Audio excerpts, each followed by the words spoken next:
জাতীয় নির্বাচনের পথে কেউ বাধা দিলে জনগণ রুখে দেবে বলছে বিএনপি। ইসি রোডম্যাপে নির্বাচনের দিনক্ষণ স্পষ্ট করার আহ্বান।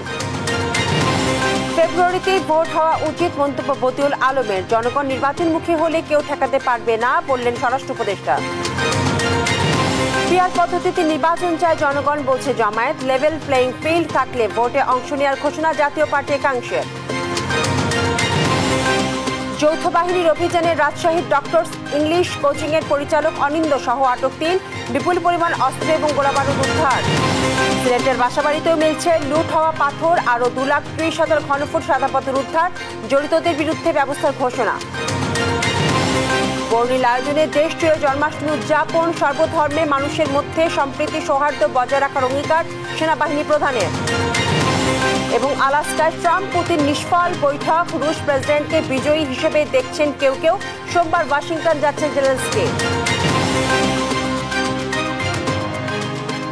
আমন্ত্রণ সংবাদ সন্ধ্যায়। শুনছিলেন শিরোনাম, সাথে আছি বিপাশা চক্রবর্তী।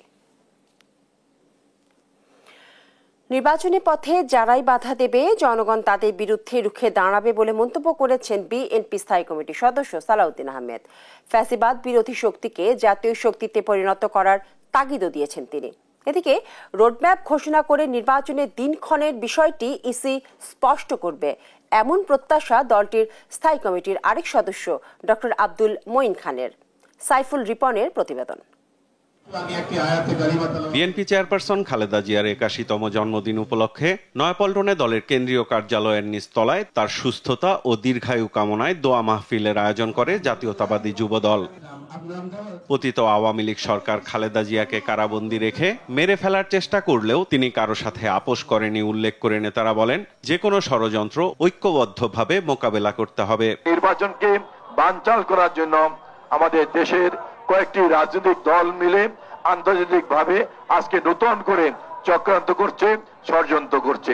নির্বাচনকে যারা বাধাগ্রস্তের চেষ্টা করছে তাদের উদ্দেশ্যে হুঁশিয়ারি দেন বিএনপির স্থায়ী কমিটির সদস্য সালাউদ্দিন আহমদ। বাংলাদেশের মানুষ গণতন্ত্রের জন্য, ভোটাধিকার প্রয়োগের জন্য তারা সংকল্পবদ্ধ।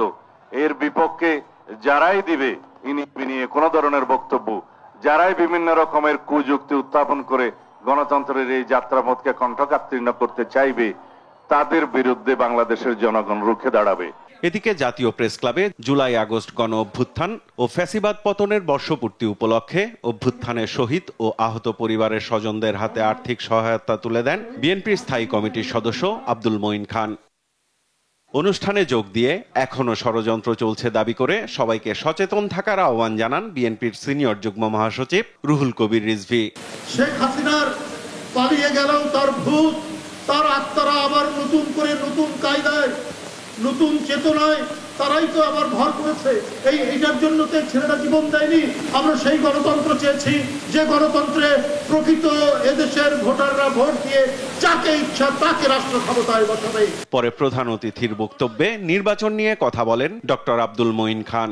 আগামী ফেব্রুয়ারিতে ইনশাআল্লাহ রমজানের আগে তারা নির্বাচনের দিনক্ষণ তারা উল্লেখ করেছে, যেটা পরবর্তীতে আমরা আশা করছি নির্বাচন কমিশন নির্বাচন শিডিউলের মাধ্যমে নির্দিষ্ট করে দেবে। সাইফুল রিপন, দেশ টিভি, ঢাকা। জনগণ নির্বাচনমুখী হলে কেউ ঠেকাতে পারবে না বলে মন্তব্য করেছেন স্বরাষ্ট্র উপদেষ্টা জাহাঙ্গীর আলম চৌধুরী। শনিবার সকালে রাজধানী মোহাম্মদপুর কৃষি মার্কেট পরিদর্শন শেষে এই মন্তব্য করেন তিনি। তিনি জানান, প্রধান উপদেষ্টা ডক্টর মোহাম্মদ ইউনূসের ঘোষিত সময়েই নির্বাচন হবে। দেশে কোনো চাঁদাবাজের ঠাঁই হবে না বলেও হুঁশিয়ারি দেন তিনি। আরও জানাচ্ছেন ফাহিম ইউসুফ। দেশে প্রতিটি বাজারে পলিথিনের ব্যবহার বেড়েই চলছে। এ নিয়ে বিভিন্ন সংস্থা অভিযান চালালেও আসেনি কোনো পরিবর্তন। এবার এ তদারকিতে নেমেছে আইন শৃঙ্খলা বাহিনী। তারই ধারাবাহিকতায় রাজধানীর মোহাম্মদপুরের কৃষি বাজারে নিষিদ্ধ পলিথিনের উৎপাদন, পরিবহন ও বিপণন রোধ এবং জনসচেতনতা বাড়াতে কার্যক্রম পরিচালনা করেছে র্যাব। এতে অংশ নেন স্বরাষ্ট্র উপদেষ্টা জাহাঙ্গীর আলম চৌধুরী। এ সময় প্রতিটি দোকান ঘুরে পলিথিনের পরিবর্তে পাটের ব্যাগ ব্যবহারের জন্য সচেতন করেন স্বরাষ্ট্র উপদেষ্টা। বাজার ঘুরে সাংবাদিকদের সঙ্গে কথা বলেন তিনি। সম্প্রতি চাঁদাবাজির বিষয়ে উপদেষ্টা বলেন, মোহাম্মদপুর ও মিরপুরে চাঁদাবাজ বেশি। এই মোহাম্মদপুর মিরপুর এলাকায় চাঁদাবাজিটা একটু বেশি হয়। চাঁদাবাজিদের স্থায়ী বাংলাদেশে হবে না। এটা যে যত বড় চাঁদাবাজি হোক না কেন তারে আমরা আইনের আওতায় নিয়ে আসবো। নির্বাচন ইস্যুতে স্বরাষ্ট্র উপদেষ্টা বলেন, কোনো রাজনৈতিক দলের কথা মতো নির্বাচন হবে না। জনগণ নির্বাচনমুখী হলে নির্বাচন আটকানোর সুযোগ নেই। প্রধান উপদেষ্টা যেটা বলেছে ওর উপরে আমাদের কারো কোনো কথা নেই। স্যারে যেই তারিখে বলছে ওই তারিখে নির্বাচন হবে। জনগণ যেসব চাবে আমি নির্বাচনের দিকে চলে যাব, কারো কোনো শক্তি নাই নির্বাচন বন্ধ করা। বাজারে দোকানদার ও জনগণকে পলিথিন ব্যবহার থেকে বিরত থাকার আহ্বান জানান স্বরাষ্ট্র উপদেষ্টা। এখন কৃষকরা কিন্তু পাটের এরকম দাম পায় না। এখন আপনারা যদি পলিথিন ব্যবহার বন্ধ করে পাটের ব্যাগ ব্যবহার শুরু করেন তবে আমাদের কৃষকরা লাভবান হবে, আমাদের স্বাস্থ্যসম্মত জিনিস হবে এবং পরিবেশের জন্য একটা ভালো জিনিস হবে। ফাহিম ইউসুফ, দেশ টিভি, ঢাকা। দেশের কল্যাণে ত্রয়োদশ জাতীয় নির্বাচন ফেব্রুয়ারিতেই হওয়া উচিত বলে মন্তব্য করেছেন নির্বাচন ব্যবস্থা সংস্কার কমিশনের প্রধান ডক্টর বদিউল আলম মজুমদার। শনিবার সকালে ডিবেট ফর ডেমোক্রেসি আয়োজিত ছায়া সংসদ বিতর্কে এই কথা বলেন তিনি। এ সময় আওয়ামী লীগ ছাড়া নির্বাচন অংশগ্রহণমূলক হবে কিনা তা সময় বলে দেবে বলে মন্তব্য করেন বদিউল আলম মজুমদার। আরো জানাচ্ছেন তৌফিক মাহমুদ মুন্না। দেশ এখন নির্বাচনমুখী। প্রধান উপদেষ্টা জাতীয় উদ্দেশ্যে ভাষণের পর ফেব্রুয়ারিতে নির্বাচন করতে পুরোদমে কাজ শুরু করেছে নির্বাচন কমিশন। চলতি সপ্তাহে নির্বাচনী রোডম্যাপ ঘোষণা করবে কমিশন। উদ্দেশ্য ফেব্রুয়ারিতে জাতীয় নির্বাচন করা। এমন বাস্তবতায় শনিবার সকালে এফডিসিতে ডিবেট ফর ডেমোক্রেসি আয়োজন করে ছায়া সংসদ। এতে প্রধান অতিথি হিসেবে যোগ দেন নির্বাচন ব্যবস্থা সংস্কার কমিশনের প্রধান বদিউল আলম মজুমদার। কথা বলেন আগামী জাতীয় নির্বাচন নিয়ে। ফেব্রুয়ারির মধ্যে নির্বাচন জরুরি উল্লেখ করে বদিউল আলম মজুমদার বলেন, পুরনো পদ্ধতিতে ভোট হলে আগের মতো বিতর্ক হতে পারে। আমি তো দেখছি না কোনো অনিশ্চয়তা। নির্বাচন হইতে হবে এবং ফেব্রুয়ারির মধ্যে নির্বাচন হওয়াটা জরুরি। আমি আশা করি তাই ঘটবে। সেটা হলো নিম্নকক্ষে বর্তমানে যে পদ্ধতি আছে এই পদ্ধতিতে নির্বাচন হবে, কিন্তু উচ্চকক্ষে হবে পিআর পদ্ধতিতে। কারণ উচ্চকক্ষের ভূমিকা ভিন্ন। যদি সংবিধান সংশোধনের জন্য উচ্চকক্ষেরও যে তাদেরও লাগবে, তাদেরও ভোটের প্রয়োজন হবে, তাদেরও অনুমোদন লাগবে।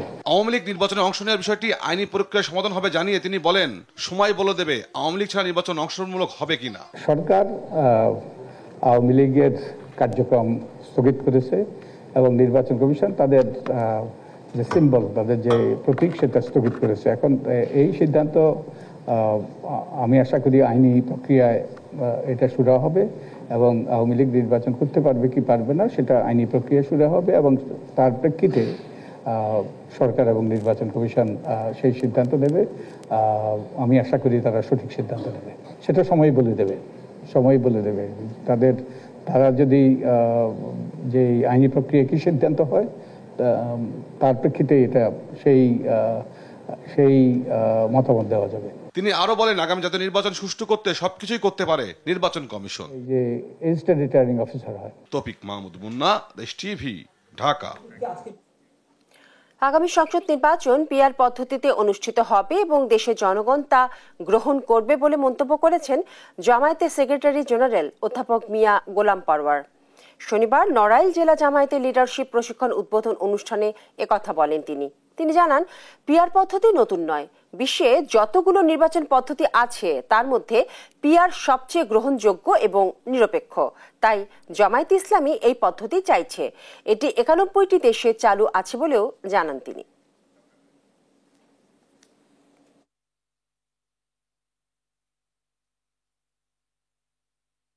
পিআর পদ্ধতি বাংলাদেশ জামাত ইসলামীর সাবেক আমির অধ্যাপক গোলাম আজম রাহিমাহুল্লাহ জামাত ইসলামীর কেন্দ্রীয় মজলিসে শুরা জেলা আমিরদের সম্মেলনে দেশের রাজনৈতিক নির্বাচন পরিস্থিতি নিরপেক্ষ করার ব্যাপারে যতগুলো পদ্ধতি পন্থা নিয়ে উনি বলতেন তার মধ্যে কেয়ারটেকার সরকার একটা ছিল, এটা ওনারই উদ্ভাবন। এবং আমাদের মজলিসে শুরায় উনি দ্বিতীয় এই প্রস্তাবটা উনি বলেছিলেন যে দুনিয়ার বিভিন্ন দেশে এই পদ্ধতি আছে, আমরা আগামী নির্বাচনকে সামনে রেখে এই পিআর পদ্ধতিতে নির্বাচন দাবি করেছি। অক্টোবরের মধ্যে লেভেল প্লেইং ফিল্ড নিশ্চিত করতে পারলে আগামী ফেব্রুয়ারিতে নির্বাচনে অংশ নেবে জাতীয় পার্টি। এমনটাই জানালেন দলটির একাংশের চেয়ারম্যান ব্যারিস্টার আনিসুল ইসলাম মাহমুদ।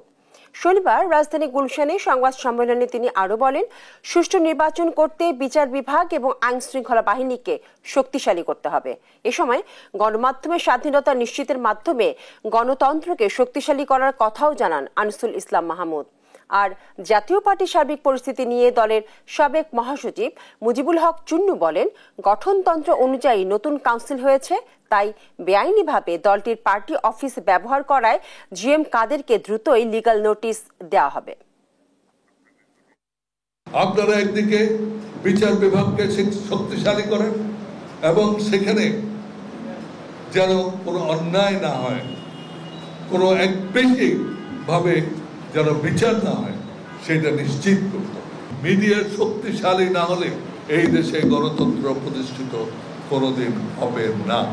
নতুন কমিটি করেছে, আগে কমিটি বিলুপ্ত হয়েছে, তাই তিনি জাতীয় পার্টির চেয়ারম্যান হিসাবে এবং তিনি এটার দাবি করবেন না এবং তিনি এক জাতীয় পার্টির সদস্য, তাকে আহ্বান করবো আমাদের সঙ্গে মিলেমিশে কাজ করার জন্য। কয়েকজন অভিনেতা, অভিনেত্রী, সাংবাদিক এবং কন্টেন্ট ক্রিয়েটরকে কালচারাল ফ্যাসিস্ট অভিহিত করে তাদের বয়কটের আহ্বান জানিয়েছে ছাত্র জনতা। এ সময় তাদের ছবিতে জুতা নিক্ষেপ করা হয়। শনিবার বিকেলে ছাত্র জনতার ব্যানারে ঢাকা বিশ্ববিদ্যালয়ের রাজু ভাস্কর্যে এই কর্মসূচি পালন করা হয়। বক্তারা বলেন, জুলাই শহীদের রক্তকে তাচ্ছিল্য করে গণহত্যার পক্ষে বৈধতা উৎপাদন করছেন এই সব ব্যক্তি। শেখ মুজিব এবং শেখ হাসিনার ফ্যাসিবাদী কর্মকাণ্ডকে জনসম্মুখে সাধারণভাবে দেখিয়ে আওয়ামী লীগকে পুনর্বাসনে মাঠে নেমেছেন তারা। শহীদের রক্তের উপর দাঁড়িয়ে কেউ যদি আওয়ামী লীগ নাম ধরে বাংলার মাটিতে, তাদের স্থান হবে গোরস্থানে। এরা গত 15 বছরে সম্পূর্ণ আওয়ামী লীগের সুবিধা ভোগ করেছে এবং আওয়ামী লীগের যত অপকর্ম, শাপলা গণহত্যা, বিডিআর গণহত্যা থেকে শুরু করে বিভিন্ন গণহত্যার কখনো এরা মুখ খুলেনি। অথচ এরা জুলাইয়ে যখন দেখতে পায় যে সরকার নেমে গেছে, আওয়ামী লীগ উৎখাত হয়ে গেছে, আওয়ামী লীগ যখন উৎখাত হওয়ার শেষ পথে, তখন 31 তারিখে গিয়ে যদি কেউ প্রোফাইল লাল করে, সে কি জুলাইয়ের পক্ষে হয়ে গেল? রাজশাহীর কাদেরগঞ্জ এলাকার ডক্টর ইংলিশ কোচিং সেন্টার থেকে বিপুল পরিমাণ অস্ত্র এবং বিস্ফোরক উদ্ধার করেছে যৌথ বাহিনী। অভিযানে কোচিং সেন্টারের মালিক মুন্তাসেরুল আলম অনিন্দকে 2 সহযোগী সহ আটক করা হয়। আটক অনিন্দ আলোচিত হোলি আর্টিজান হামলা এবং অধ্যাপক রেজাউল করিম হত্যা মামলায় সাজাপ্রাপ্ত আসামি শরীফুলের ঘনিষ্ঠ সহযোগী হিসেবে একাধিকবার গ্রেফতার হয়েছিলেন। আরো জানাচ্ছেন কাজী শাহেদ। রাজশাহী নগরীর কাদিরগঞ্জ এলাকায় অভিযান শুরু হয় শুক্রবার গভীর রাত থেকে। সেনা সদস্যদের পাশাপাশি অংশ নেয় পুলিশের বিশেষ টিম সিআরটি। প্রায় 1 মাসের গোয়েন্দা নজরদারি সফলতার মুখ দেখে সকালে ডক্টর ইংলিশ নামক কোচিং সেন্টার থেকে অবৈধ অস্ত্র ও বিস্ফোরক উদ্ধারের মাধ্যমে আটক করা হয় কোচিং সেন্টারের মালিক মুস্তাসেরুল আলম অনিন্দ ও তার 2 সহযোগী রবিন ও ফয়সালকে। আমার ছেলে প্রথমে মসজিদে চাকরি করতো, এখানে বেতনে পোষায় না, ছেলে বউ না, তখন এই বিল্ডিং কাজ করিয়া কোচিং সেন্টার কল বলতে আমার চাকরি করে, এই চাকরি করে এখানে। নাম হচ্ছে ফাইসাল। অনিন্দ তখন ছোট ছিল, ও আমার ছোট ভাই, ছোট এক বয়সে। আমার এখনো দেখা যাচ্ছে প্রেশার, আমি যেখানে ব্যবসা করি ওই লিফলেট টিফলেট ছাপা যেত, এখানে পাঠাই ওখানে পাঠাই, এই তো চাকরি হয়। আজকে তো শুনলাম যে হঠাৎ করে যে এত এই অবস্থা। এটা ইংলিশ প্রাইভেট, তো ইংলিশই পড়তাম, তো হঠাৎ আজকে এইরকম শুনে তো আশ্চর্য হয়ে গেছে। অবৈধ অস্ত্র, বিস্ফোরক ও গুলির পাশাপাশি সেখান থেকে উদ্ধার করা হয় ওয়াকি টকি সহ বিভিন্ন ইলেকট্রনিক্স ডিভাইস, সেই সঙ্গে বিভিন্ন কোম্পানির 10টি সিম কার্ড উদ্ধার করা হয়। এলাকাবাসী ও গোয়েন্দা সংস্থাগুলো বলছে, আটক অনিন্দ মহানগর বিএনপির সাবেক সভাপতি শফিউল আলম লাটকুর ছেলে এবং আওয়ামী লীগ নেতা ও সাবেক মেয়র খায়রুজ্জামান লিটনের চাচাতো ভাই। হলি আর্টিজান হামলা ও রাজশাহী বিশ্ববিদ্যালয়ের ইংরেজি বিভাগের অধ্যাপক রেজাউল করিম হত্যা মামলায় সাজাপ্রাপ্ত জেএমবি সদস্য শরীফুল ওরফে খালেদের ঘনিষ্ঠ ছিল অনিন্দ। জেএমবির সম্পৃক্ততায় তাকে এর আগে একাধিকবার গ্রেপ্তার করা হয়। পরে ঘটনাস্থলে উদ্ধারকৃত বিস্ফোরক নিষ্ক্রিয় করা হয়। কোচিং সেন্টার সংলগ্ন পুকুরেও আরও অস্ত্রের সন্ধানে নামানো হয় ডুবুরি। যৌথ বাহিনী আটককৃতদের পুলিশের হাতে তুলে দিয়েছে। অস্ত্র ও বিস্ফোরক কি উদ্দেশ্যে রাখা হয়েছিল তা খতিয়ে দেখা হচ্ছে বলে জানায় পুলিশ।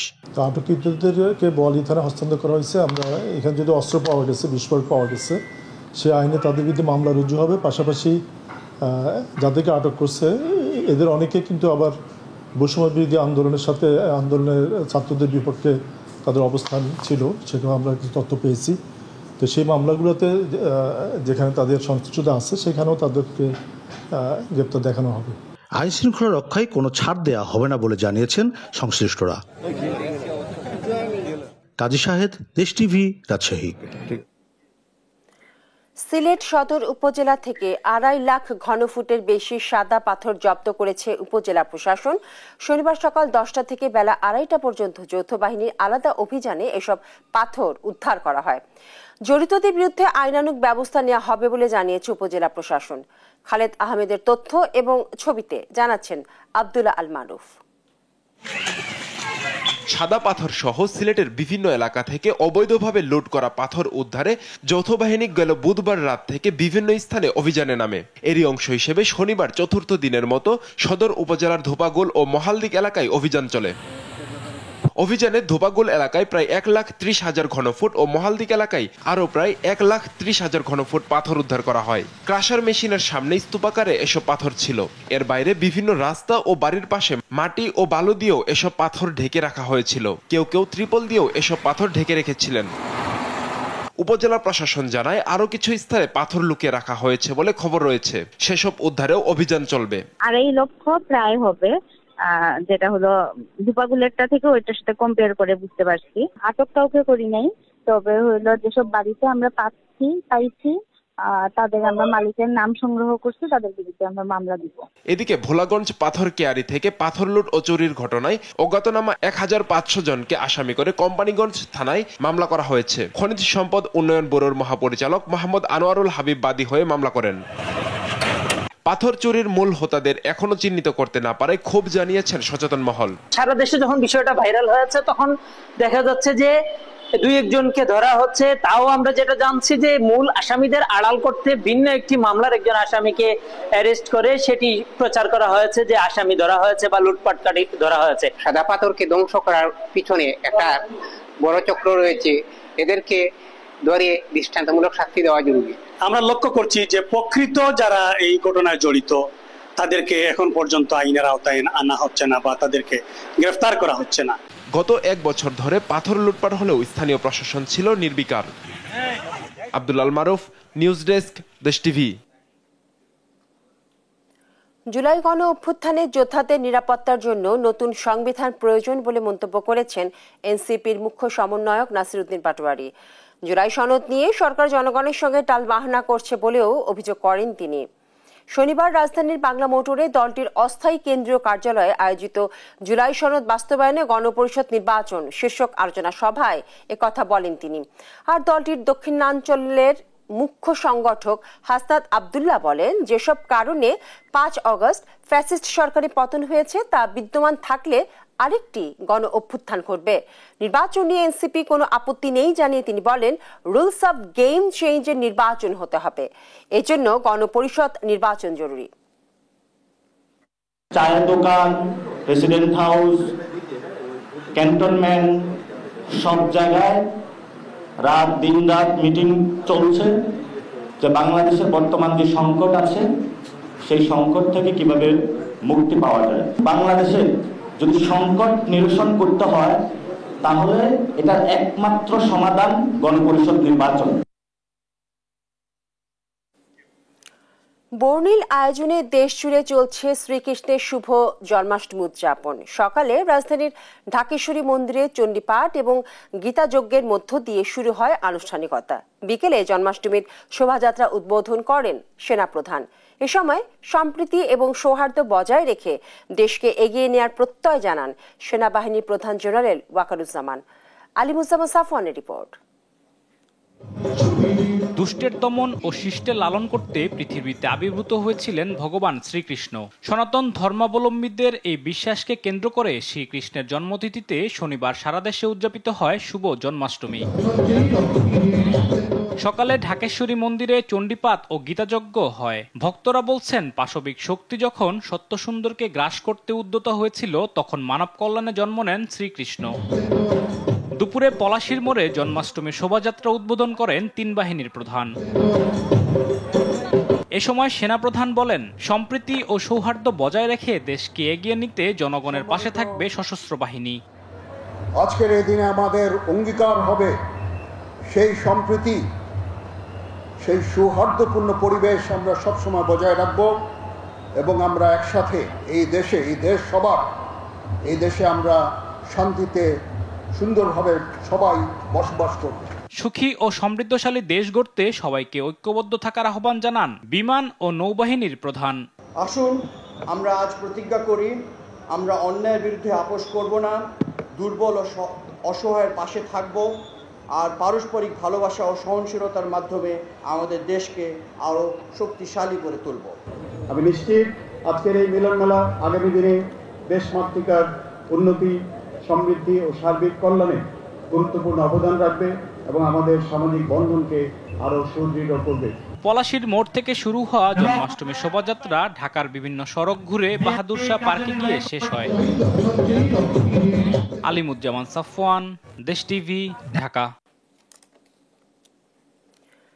চট্টগ্রাম থেকে ঢাকায় জ্বালানি তেল সরবরাহে খুলেছে নতুন দিগন্ত। আনুষ্ঠানিকভাবে চালু হলো পাইপলাইন ভিত্তিক তেল সরবরাহ ব্যবস্থা। এতে সময়, খরচ এবং ঝুঁকি সবই কমবে বলে জানান সংশ্লিষ্টরা। AKM নাজিমের পাঠানো তথ্য এবং ছবিতে জানাচ্ছেন অঙ্কন চৌধুরী। শনিবার বিদ্যুৎ, জ্বালানি ও খনিজ সম্পদ মন্ত্রণালয়ের উপদেষ্টা মোহাম্মদ ফাউজুল কবির খান প্রকল্পটি উদ্বোধন করেন। বাংলাদেশ পেট্রোলিয়াম কর্পোরেশন 2016 সালে প্রকল্পটি হাতে নিলেও কাজ শুরু হয় 2018 সালে। 3 দফা মেয়াদ বাড়ানোর পর অবশেষে এবছর মার্চে কাজ সম্পন্ন হয়। পরীক্ষামূলক সরবরাহ শুরু হয়েছিল 22 জুন, যা চলে 4 আগস্ট পর্যন্ত।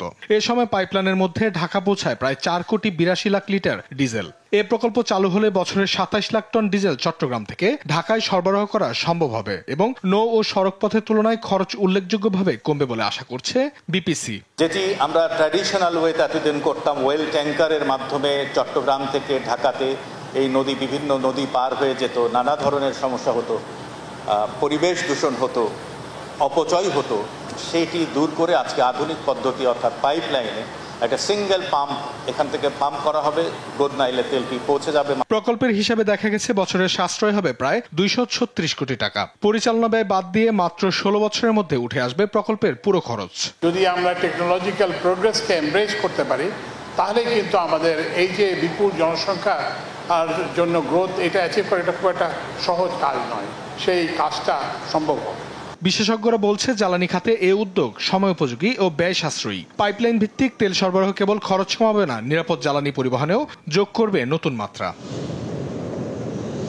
অঙ্কন চৌধুরী, নিউজ ডেস্ক, দেশ টিভি। অনর্থক রোগীকে পরীক্ষা নিরীক্ষা না দিতে চিকিৎসকদের প্রতি আহ্বান জানিয়েছেন আইন উপদেষ্টা ডক্টর আসিফ নজরুল।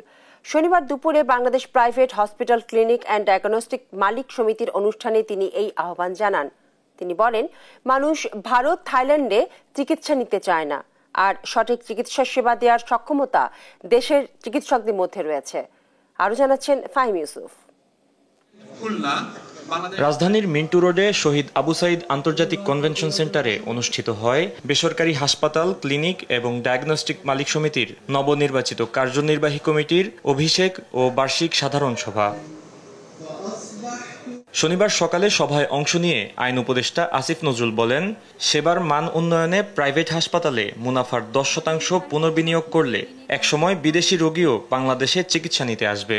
আপনারা এখন থেকে শুধু প্রফিট যা করেন ওখান থেকে 10% রিইনভেস্ট করার জন্য, আমার কর্মচারী কর্মকর্তার মন ভালো করার জন্য, হসপিটালে খাবারটা ভালো করার জন্য, হসপিটালে পরিষ্কার পরিচ্ছন্নতা বৃদ্ধি করার জন্য 10% প্রফিটটা যদি খালি ওইখানে বিনিয়োগ করেন, আপনাদের ইনশাআল্লাহ আরো প্রফিট হবে। ডাক্তারদের মধ্যস্বত্বভোগী না হওয়ার আহ্বান জানিয়ে আসিফ নজরুল বলেন, চিকিৎসকদের অসহযোগিতা, অতিরিক্ত টেস্ট, নার্স ও কর্মচারীদের বেতন কাঠামো কম থাকায় দেশে স্বাস্থ্যসেবার মান ক্ষুণ্ণ হচ্ছে।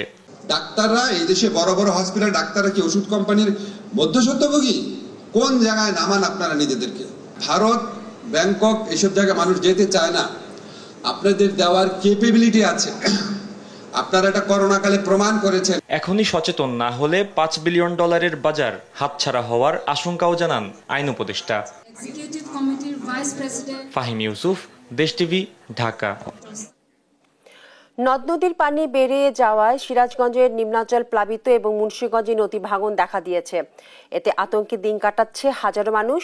পানি উন্নয়ন বোর্ড জানায়, পানি বেড়ে বিপদসীমার কাছাকাছি এলেও দীর্ঘমেয়াদী বন্যার আশঙ্কা নেই। এদিকে জামালপুর এবং কুড়িগ্রামে কিছুটা উন্নতি হয়েছে বন্যা পরিস্থিতির। সহকর্মীদের পাঠানো তথ্য এবং ছবিতে জানাচ্ছেন শায়লা খান। উজান থেকে নেমে আসা পাহাড়ি ঢল ও টানা বর্ষণে সিরাজগঞ্জে দ্রুত গতিতে বাড়ছে যমুনার পানি। এতে জেলার অভ্যন্তরীণ নদ নদীর পানিও বাড়তে শুরু করেছে, ফলে আতঙ্কিত হয়ে পড়েছেন নদী পাড়ের মানুষ। লালমনিরহাটের তিস্তায় কমেছে পানি। ডালিয়া ব্যারেজ পয়েন্টে পানি বিপদসীমার নিচ দিয়ে প্রবাহিত হচ্ছে। বন্যার পানি নেমে যাওয়ায় নদী পাড়ে ভেসে উঠছে ক্ষতচিহ্ন। ক্ষতি হয়েছে গ্রামীণ কাঁচা সড়ক, বীজতলা, আমন ক্ষেত সহ মৌসুমী ফসল। হঠাৎ করে তিস্তা নদীর পানি আসছে, আসার পর নদী নালা হয় এমন অবস্থা হয়েছে, রাস্তাঘাট ঘর বাড়ি সবই ভেঙে গেছে। অনেক ক্ষয়ক্ষতি হয়েছে। আমার প্রায় 100 শতক মাটির মতো আমার ওই বালু পড়িয়া ওয়াখাত নষ্ট হয়ে গেছে। আবারও লাগাইতেছি, টাসা প্রায় 200 আটির মতো ভাসি গেছে। মুন্সিগঞ্জের টঙ্গিবাড়ি উপজেলার দিঘির পাড় বাজারে পদ্মার শাখা নদীর ভাঙন নিয়ন্ত্রণে আসলেও আতঙ্ক কাটেনি বাজারের নদী তীরবর্তী ব্যবসায়ীদের। পানি বৃদ্ধির সাথে সাথে নদীতে স্রোত বৃদ্ধি পেলে আবারও ভাঙনের কবলে পড়ার শঙ্কায় স্থানীয়রা। মঙ্গলবার নদীতে বিলীন হয়ে যায় বাজারের 10টি দোকান। কুড়িগ্রামে সব নদ নদীর পানি কমতে থাকায় জেলায় বন্যা পরিস্থিতির উন্নতির দিকে। তবে কৃষি বিভাগ জানায় এরই মধ্যে বন্যায় 500 হেক্টর জমির বিভিন্ন ফসলের ক্ষতি হয়েছে। এর মধ্যে রোপা আমন 350 হেক্টর। তাইও এলা রিক্সা চলে গা, তার 300 বিঘা জমি অটো চলে খাওয়া লাগছে। কি করি বাবা, আমার আর কোনো উপায় নাই। আমাদের এই নদী ভাঙন থেকে আমাদের রক্ষা করেন। জামালপুরে যমুনা নদীতেও কমেছে পানি। তবে আগামী কয়েকদিন এই জেলার বিভিন্ন নদ নদীতে পানি বাড়ার পূর্বাভাস দিয়েছে পানি উন্নয়ন বোর্ড। শায়লা খান, নিউজ ডেস্ক, দেশ টিভি। চট্টগ্রামের বাকলিয়ায় ভয়াবহ অগ্নিকাণ্ডে মুহূর্তেই ছাই হয়ে গেছে কোটি কোটি টাকার মালামাল। আগুনের লেলিহান শিখায় পুড়েছে 2টি কারখানা এবং পূরবী পরিবহনের 8টি গাড়ি। টানা 8 ঘন্টার চেষ্টায় আগুন নিয়ন্ত্রণে এলেও জীবনের সঞ্চিত সম্বল হারিয়ে নিঃস্ব ব্যবসায়ীরা। আজিজা হক পায়েলের পাঠানো তথ্য এবং ছবিতে জানাচ্ছেন অঙ্কন চৌধুরী। শুক্রবার রাত 1টার দিকে আহাত কনভেনশনের পাশে ভয়াবহ অগ্নিকাণ্ডে মুহূর্তেই আগুন ছড়িয়ে পড়ে বাঁশের ঝুট মিল ও প্লাস্টিক কারখানায়। এতে মোহাম্মদিয়া শাহ আমানত ট্রেডিং ও শাহ মেসার্স আমানত প্লাস্টিক কারখানা সম্পূর্ণরূপে পুড়ে যায়। আমাদের সব মালের ক্ষতি হয়ে গেছে, যা মাল ছিল সব পুড়ে ছাই হয়ে গেছে। আমাদের গুদাম যেটা ছিল, গুদামের মাল সব পুড়ে গেছে। বিশেষ করে আমাদের মোহাম্মদিয়া শাহ আমানত প্লাস্টিক, এটা তো বিশাল একটা গুদাম, প্রায় আপনার এক কারি না হলে আপনার প্রায় 16-17 ঘন্টার উপর। আমাদের মালিকের অনেক টাকা লস। আমাদের এই পূরবী যে নতুন গাড়ি 8টা গাড়ি রেডি এবার মুখত বাইর করিবার পথে এই 8টা গাড়ি চলে গেছে ভুল। 1:40-45 বাজে আয়সা দেখতেছি ভয়াবহ আগুন। আমরা তো পাশে বেরোতে পারতেছি না, এত ভয়াবহ যে আগুন, মানে 50 ফিটের পাশাপাশি থাকি আমরা পাশে যাই পাচ্ছি। দেখি কি সব পুড়ে যেতে আসছে। এখন তো কাজে কিছু ইয়ে করার ব্যবস্থা নেওয়া থেকে আমরা বাইরেছি। ফায়ার সার্ভিস আসছে, ফায়ার সার্ভিস যথেষ্ট পরিমাণ চেষ্টা করছে, কিছু করতে পারছে না। ফায়ার সার্ভিসের 11টি ইউনিট টানা 8 ঘন্টার চেষ্টায় আগুন নিয়ন্ত্রণে আনলেও এখনো চলছে ডাম্পিং এর কাজ। কর্তৃপক্ষ জানায় ঝুট কাপড় থাকায় আগুন দ্রুত ছড়িয়ে পড়ে, যা নিয়ন্ত্রণে আনতে সময় লেগেছে। আগুনের ভয়াবহতায় পাশের আরেকটি গোডাউনও ক্ষতিগ্রস্ত হয়েছে। 45 মিনিটের সময় আমরা আগুনকে নিয়ন্ত্রণ করেছি। এখন আমাদের ড্যাম্পিং ডাউন চলতেছে। হঠাৎ আগুন লাগায় ক্ষতিগ্রস্ত হয়েছে কোটি কোটি টাকার সম্পদ, তবে এখনো কোনো প্রাণনাশের খবর পাওয়া যায়নি। আগুনের সূত্রপাত কিভাবে হয়েছে তা তদন্তে কাজ করছে ফায়ার সার্ভিস। অঙ্কন চৌধুরী, নিউজ ডেস্ক।